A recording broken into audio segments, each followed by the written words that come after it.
साथियों नमस्कार, हमारे साथ जुड़े हुए हैं सीधे लाइव दीवान सिंह शेरगढ़ और इनसे जानेंगे कि ये जो आंदोलन के हालात पैदा हुए हैं इसके पीछे की मूल वजह क्या है जिसे लोग बोलने में झिझक रहे हैं।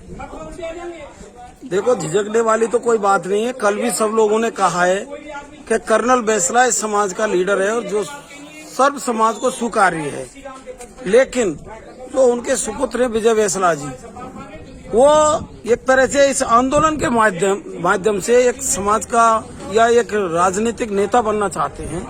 हम उनसे विशेष आग्रह करेंगे कि लोकतंत्र में नेता को जनता चुनती है। आप ऐसे काम करें जिससे आप लोकतंत्र में अपना वजूद स्थापित करें और आप नेता बने। हम कतई ये नहीं कहेंगे। इसके लिए आप समाज को इस तरीका से यूज ना लें कि आपकी जो मांग थी सरकार ने वो सारी बातें मान ली गई, उसके बाद भी आप ट्रैक पर पहुंच गए। अगर फिर भी कोई कमी रही है तो सरकार पुनः आपसे अनुरोध कर रही है, बार बार कह रही है, तो आप बात कर सकते हैं। आप एक मंत्री को बुलाते हैं, खुद फोन करते हैं, मंत्री को बुला लेते हैं, वो बुलाने के बाद उनसे बात नहीं करते हैं। और इससे हमारे जो क्षेत्र है, बार बार आपने, मैं ये समझता हूँ कि बार बार हम उनके साथ ही थे, हमने वार्ता की है सरकार से और वार्ता के उससे समझौते का हल निकलता है। अब की बार हमने क्या किया कि हाँ आंदोलन नहीं हो, हम 80 गांव के पंच पटेल सब इकट्ठे हुए, सबने निर्णय लिया कि क्यों ना हम आंदोलन से पहले एक बार सरकार से बात कर लेते हैं। और इतनी जब हम सरकार से वार्ता करने गए तो हमारी करीब 10 घंटे बातचीत चली और बातचीत में ये नतीजा निकला कि हमारी सारी बातें सरकार के द्वारा मान ली गई।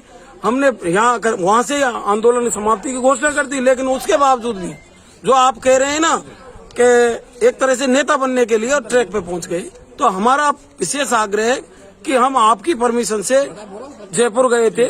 आपने एक कहा था कि आप जो कुछ लेके आते हैं मैं आपका स्वागत करूंगा, आप वार्ता के लिए जाएं। हम वार्ता करके आए, सरकार ने हमारी सारी बातें मानी। अब आपसे हमारा विशेष आग्रह 80 गांव प्लस पूरी सरदारी की तरफ से ये हमारा विशेष आग्रह है कि आप हमारी बातें माने। आपकी अगर हमारे समझौते में कोई कमी कोई कसर रह गई है तो आप और बात करें, पुनः बात करें, और जो भी कमी रही है तो आप उसको पूर्ति कराएं। लेकिन हम ऐसा समझते हैं कि कोई कमी ऐसी रही नहीं है, फिर भी कोई कमी है तो पुनः बात करें। हमारा आपसे विशेष आग्रह है कि इस आंदोलन को समाप्त करें जिससे समाज में यहाँ के जो क्षेत्र है इसमें शांति व्यवस्था लागू हो।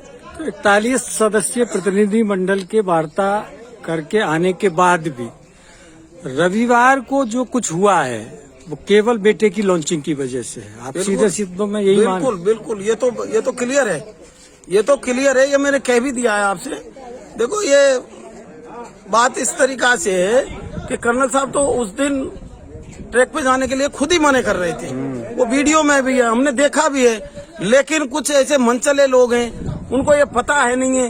हकीकत ये नहीं है कि हमें 5% आरक्षण तो 10 फरवरी 2019 को जब मलयालम ट्रैक रोका था उस टाइम हमारा विधानसभा में बिल पारित हो गया और 13 को गजट नोटिफिकेशन हो गया। तो आज तक 5% लागू है। लेकिन बहुत से लोग तो यही कह रहे हैं हमें आरक्षण ही नहीं मिल रहा है। लेकिन हमें आरक्षण बदस्तूर मिल रहा है। और जो भी हमारी जो भर्ती पुरानी भर्ती थी जिनका रिजल्ट नहीं आया उनमें 5% दिया है सरकार ने, उसमें 2297 पद दिए हैं। आगे आने वाली जो कुछ और ऐसे रिजल्ट है जिनमें 1356 के लगभग समथिंग पद और हैं उनमें दिया है। और ये मैं ये कहना चाहता हूँ कि ये पूछ रहे थे वहाँ पर कि रीट की 54,000 भर्ती थी, लेकिन 54,000 भर्ती में ये 9 से 40 पद कैसे बने। तो मैं उनसे कहना चाहता हूँ कि भैया करीब 19,000 भर्ती लेवल फर्स्ट की थी, सेकंड का रिजल्ट तो सितंबर 2018 में आ गया था। तो वो तो भर्ती प्रक्रिया पूर्ण कर ली गई उसकी, क्योंकि सुप्रीम कोर्ट का ऐसा आदेश है कि जब तक पहला पोस्टिंग जब दे देंगे ना तभी भर्ती प्रक्रिया पूर्ण मान ली जाती है। हमको दिखाया है सरकार ने कि ये सुप्रीम कोर्ट का आदेश है।